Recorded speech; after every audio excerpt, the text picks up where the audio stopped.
as of today, there were 302,654 results for products related to happiness on Amazon.com.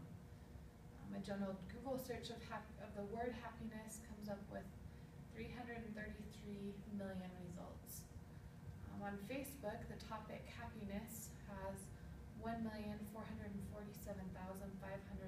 likes. And in 2013, over 16.2 million people attended Disneyland, the happiest place on earth. Our culture is obsessed with happiness. But often it seems the more we focus on it, the more it seems to slide out of our grip.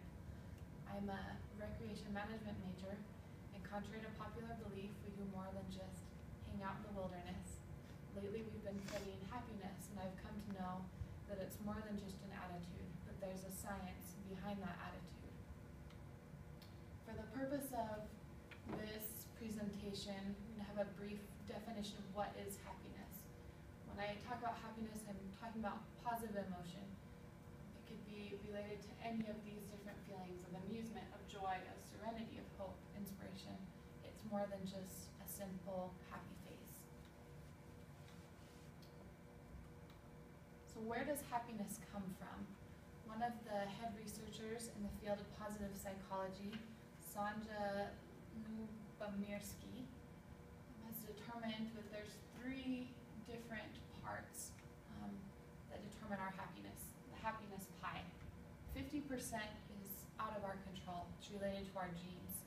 That's our happiness set point.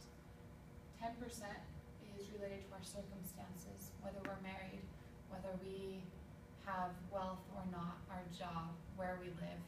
That's only 10%. 40% is related to intentional activities, and that is completely within our control. Contrary to popular belief, happiness isn't something we're just born with or something that is given to us by our circumstances. It's something that's within our control. So what can you do to increase your happiness? First, take a walk.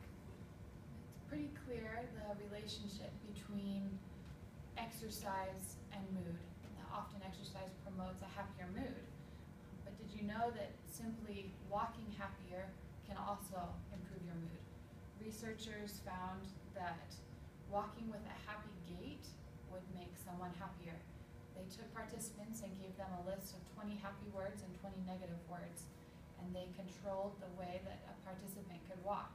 There was the happy gait, which was characterized by a bouncing step and a large arm swing, whereas you had the unhappy walk, the unhappy gait, characterized by slumping shoulders, a less bouncy walk, a shorter arm swing. Those with the happier gait were more likely to remember the positive words, whereas those with this more depressed gait remembered the more negative words. So next time you take a walk, put a bounce in your step.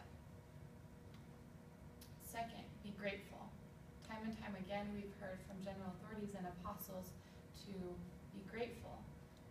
And social scientists can give us the statistics to back that up. Martin E.P. Seligman, one of the fathers of positive psychology, did a study on gratitude. He invited participants to sit down and write a letter and then deliver that letter to someone who they hadn't properly thanked. They found that immediately after, happiness scores were greatly increased, but it wasn't just immediate results. They found that this intervention had the greatest effect on happiness than other tested interventions, and that happiness scores were increased for over a month. The results lasted far longer than the simple action of writing the letter.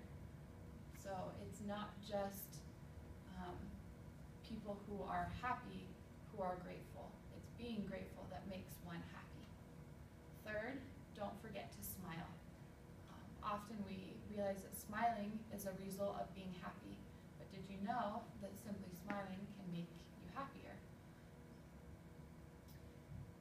There was a study done on participants where they had them say different vowel sounds, some which mimicked the muscles used to smile and some which mimicked the muscles used to frown. Those who said the vowel E, which would mimic the smile, felt happier afterwards, whereas those with the U, which formed kind of a pout, were more depressed after trials. But it's not just smiling. You want to have a genuine smile. Scientists have determined two different types. There's a Panam smile, which was named after the airline attendants who had kind of the plastered fake smile. Or you have the Duchenne smile, which is very difficult, uses muscles which are very difficult to voluntarily control. The orbiculus oculi, which makes the crow's feet on the sides of your eyes, or the zygomatic major, which will give you the dimples and corners at your cheeks. They've done studies on yearbooks and even those in baseball leagues and found that they would break them into three groups: those that weren't smiling, those with the Panam smile, and those with the Duchenne smile. Those who smiled, whether regardless of the two, were more likely to live longer than the rest.